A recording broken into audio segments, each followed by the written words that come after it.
お願い帰ってきて。やるんなら今ここで勝負は今ここで決めるしかった進む戦え戦え戦え戦え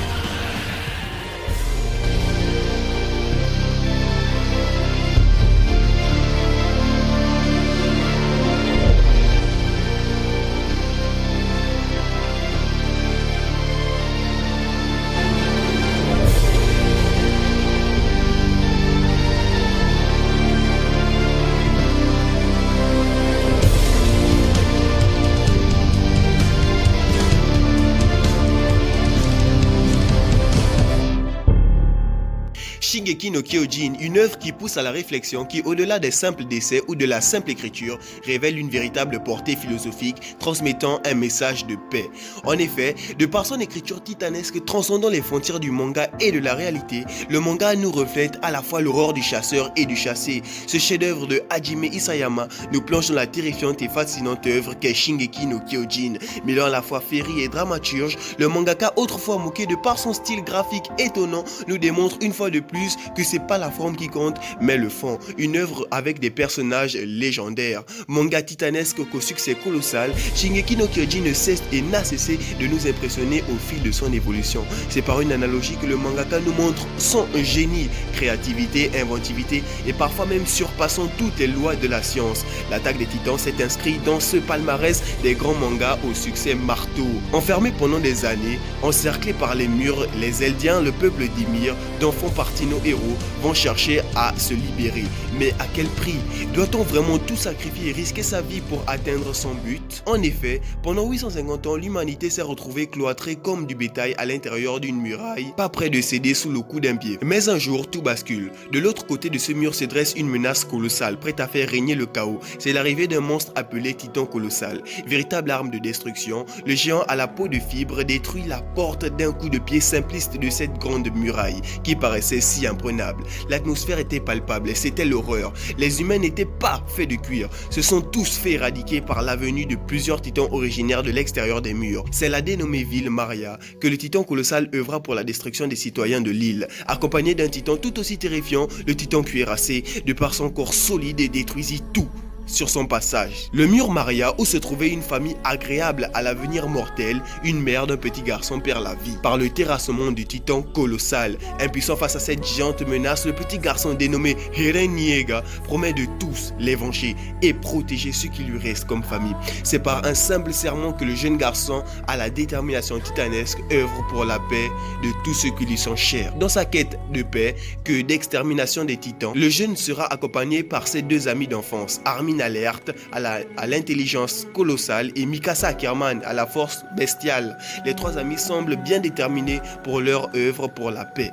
Les trois décident de s'enrôler dans une faction de l'armée appelée le bataillon d'exploration, plus communément appelé les ailes de la liberté. Le bataillon d'exploration remplissait plusieurs missions, ravitaillement en extérieur, sauvetage et même missions extramurales. Les idéaux d'Eren Yeager semblaient rejoindre la philosophie du bataillon d'exploration, exterminer chaque titan jusqu'au dernier. Les trois amis se lança alors dans l'aventure et semblent faire leur première mission avec le bataillon d'exploration.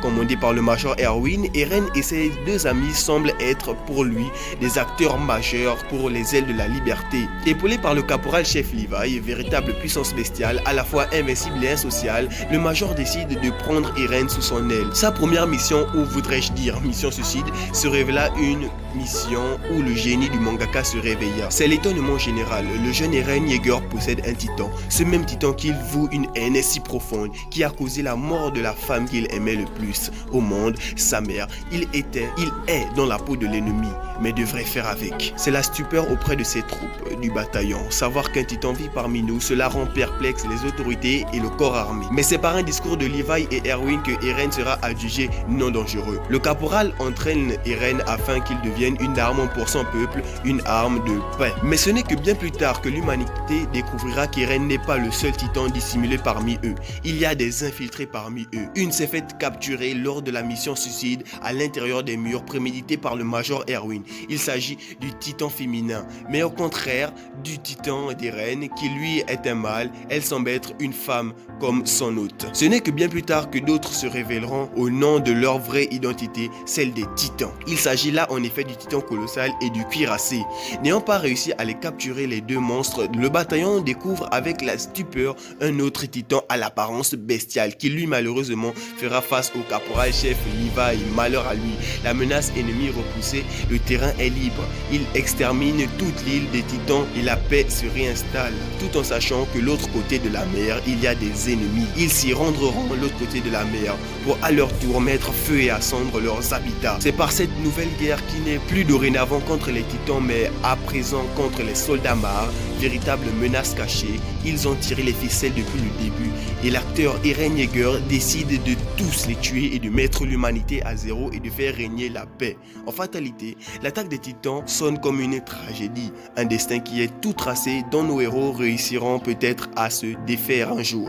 SNK est une véritable inspiration venue des anciens contes grecs où les personnages se retrouvent bloqués dans une sorte de destin inévitable. Le suspense, le côté épique, guerrier, froid, parfois même horrifiant sont des facettes de l'œuvre qui nous montrent à quel point cet animé se rapproche de la tragédie des mythes grecs. Que ce soit par son graphisme magnifique d'une part féerique et d'un autre réaliste, son intrigue ou sa mise en scène, l'attaque des titans est un titre hors norme à tout point de vue, estime la majorité des fans de l'œuvre. C'est une œuvre qui a ouvert le champ des possibilités pour beaucoup d'autres mangaka. Clairement, je pense qu'il n'y aurait pas et qu'il y a un avant et un après l'œuvre d'Hajime Isayama. Je sais pas quoi dire de plus, c'est fini, c'est incroyable. Merci Hajime Isayama.